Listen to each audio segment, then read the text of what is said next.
Assalamualaikum warahmatullahi wabarakatuh. Perkenalkan, nama saya Desi Putri Cahyani.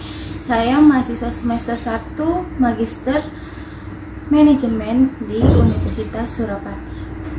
Perencanaan sumber daya manusia atau Human Resource Planning merupakan peramalan yang bersifat sistematis dengan cara menghubungkan sumber daya manusia suatu perusahaan dengan tujuan perusahaan. Faktor-faktor yang mempengaruhi perencanaan sumber daya manusia. Yang pertama, ada pertumbuhan atau growth. Memperhatikan faktor pertumbuhan finansial atau kebutuhan perusahaan merupakan faktor yang paling penting dalam perencanaan sumber daya manusia. Yang kedua, ada perubahan atau change. Faktor perubahan bisa kapanpun terjadi, sehingga HR harus berpikir fleksibel dan kreatif agar kebutuhan perusahaan terpenuhi. Yang ketiga, ada teknologi atau teknologi. Seorang HR harus memahami pentingnya teknologi untuk kelancaran operasional perusahaan. Tujuan dari perencanaan sumber daya manusia yang pertama, memperbaiki pemanfaatan sumber daya manusia.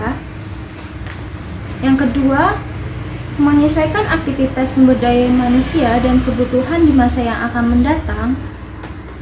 Yang ketiga, meningkatkan efisiensi dalam menarik pegawai baru. Yang keempat, memenuhi informasi sumber daya manusia. Pentingnya perencanaan sumber daya manusia, yang pertama, kebutuhan tenaga kerja di masa depan. Yang kedua, mengatasi perubahan jangka panjang dan jangka pendek. Yang ketiga, perekrutan personal yang berkompeten. Yang keempat, pengurangan ketidakpastian. Yang kelima, pengembangan sumber daya manusia. Yang keenam, pemanfaatan sumber daya manusia yang tepat.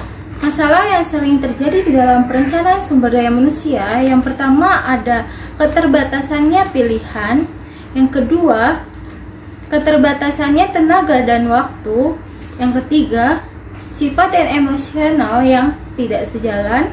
Yang keempat, minimnya sarana dan prasarana. Proses untuk perencanaan sumber daya manusia, yang pertama, kita harus mengawali dengan mengenali penilaian sumber daya manusia yang tersedia di dalam perusahaan. Kemudian mencocokkan sumber daya manusia yang ada saat ini dengan perkiraan kebutuhan di kemudian hari dan membuat demand forecast atau perkiraan permintaan. Setelah mengetahui kekurangan kebutuhan dari evaluasi supply dan demand SDM, langkah selanjutnya yaitu menyusun strategi dan implementasi pencarian sumber daya manusia yang tentunya harus sesuai dengan kebutuhan yang ada di dalam perusahaan.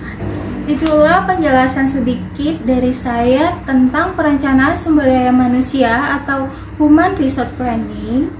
Kiranya dapat bermanfaat untuk teman-teman. Kurang lebihnya saya mohon maaf. Wabillahi taufiq wal hidayah. Wassalamualaikum warahmatullahi wabarakatuh.